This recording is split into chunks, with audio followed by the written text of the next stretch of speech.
نحمده ونصلي على رسوله الكريم اما بعد الحمدللہ ایسی مجلس جہاں پہ اللہ اور اس کے رسول کا تذکرہ ہو اور پھر اس مجلس میں اہل دل بھی ہوں اور اہل اللہ کی مصاحبت بھی ہو تو ایسی مجلس نور علی نور ہے. جہاں ملتی ہے وہاں پہ ایسی مجلسوں کا مل جانا بہت بڑی سعادت کی بات ہے. ہمیں ان چیزوں کا اس لیے استحضار نہیں ہوتا کیونکہ ہمیں یہ مجلسیں آسانی سے مل جاتی ہیں. حضرت والا ہردوئی رحمۃ اللہ علیہ ایک مرتبہ ممبئی میں علاج کے لیے تشریف لے گئے تو آخری کے زمانے میں حضرت والا بہت بیمار لگنے لگے. 2000 کے بعد کی بات ہے.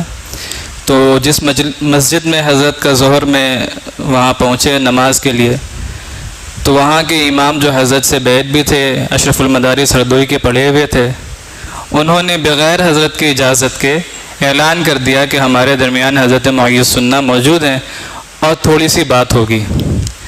حضرت والا اس قدر ناراض ہوئے کہ ان مجلسوں کی ہمیں قدر نہیں رہی. ہم سمجھتے ہیں کہ ہمارے درمیان حضرت موجود ہیں تو بس جس طرح چاہیں اس طرح سے بات ہو جائے, بیان ہو جائے, یہی مقصود. اصل میں وہ مصاحبت جو مل جا رہی ہے بہت بڑی نعمت ہے. ابھی حضرت علی رضی اللہ تعالی عنہ سے کچھ لوگوں نے کہا کہ حضرت حضور صلی اللہ علیہ وسلم کے زمانے میں اتنی جنگیں نہیں ہوئی, اتنا خون خرابہ نہیں ہوا جتنے آپ کے زمانے میں ہوا. تو حضرت علی نے جو جواب دیا وہ باب شہر علم, تو جواب یہ دیا کہ حضور کے مصاحب ہم تھے اور ہمارے مصاحب تم ہو. تو جیسے بڑوں کے ساتھ رہنے والے ہوتے ہیں ویسے ہی ان پر ادب کا اتنا ہی زیادہ تقاضا ہوتا ہے. لہٰذا جس قدر ہمیں یہ مجلسیں مل جائیں بڑا ان کو جو ہے سرمایہ سمجھنا چاہیے. ایک حدیث قدسی ہے, حضرت معاذ بن جبل رضی اللہ تعالیٰ عنہ مروی ہیں, کہتے ہیں کہ اللہ کے نبی صلی اللہ علیہ وسلم نے ارشاد فرمایا کہ اللہ نے ارشاد فرمایا وجبت محبتی للمتحابین فیہ والمتجالسین فیہ والمتزاورین فیہ والمتبازلین فیہ, کہ میری محبت, اللہ فرما رہے ہیں کہ میری محبت واجب ہے ان لوگوں پر کہ جو میرے نسبت رکھنے والے ان لوگوں سے محبت کرتے ہیں. اور آگے فرمایا والمتحابین فیہ والمتجالسین فیہ, اور ان کی مجلس میں ان کے ساتھ بیٹھتے ہیں. والمتبازلین فیہ, اور ان پر اپنے مال کو خرچ کرتے ہیں. اور آخر فرمایا والمتزاورین فیہ, اور محبت سے ان کی زیارت کرتے ہیں. لہٰذا ایسی مجلسیں جن میں اہل دل شامل ہو بڑی نعمت کی بات ہے اور بڑی سعادت کی بات ہے. اس کے لیے اگر تھوڑی سی محنت کرنی پڑ جائے تو تھوڑا سا مشقت برداشت کر کے ایسی مجلسوں میں شامل ہونا چاہیے اور شرکت کی کوشش کرنی چاہیے اور دعا کرنی چاہیے کہ ہمیں اس کی قدر ہو جائے.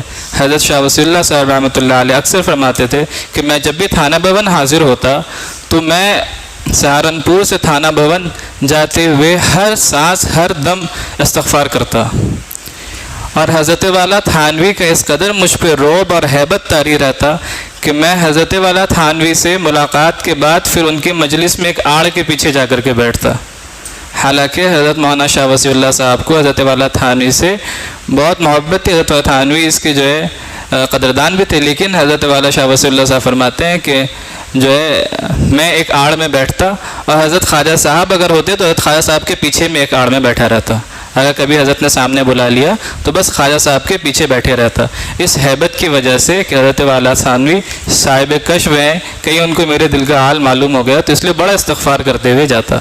لہٰذا ہمیں چاہیے کہ ہم ان بزرگوں کی قدر کریں اور جو نعمت ہمیں ملی ہوئی ہے اس کی قدر یہی ہے کہ ہم اتباع کریں. جیسے ہمارے بزرگوں کی طرف سے حضرت والا تھانوی کہتے ہیں شیخ کے 4 حقوق ہیں, اتباع, اطلاع, انقیاد, اعتقاد. تو اگر ان پر عمل ہو رہا ہے تو ہمیں سمجھنا چاہیے کہ ہم تھوڑے بہت سالک ہو گئے, چلنے والے ہو گئے. ورنہ اکثر جو سالک ہیں وہ سالک ہی نہیں ہیں, منزل تک پہنچنا تو بہت دور کی بات, وہ سالک فی الطریق ہے ہی نہیں, وہ تو رکے ہوئے ہیں. سالک ہی اگر ہو جائے جو ہے مبتدی صحیح اگر سالک ہے تب بھی بات چل جائے گی. بس اللہ تعالیٰ ہمیں ان باتوں پر عمل کرنے کی توفیق عطا فرمائے.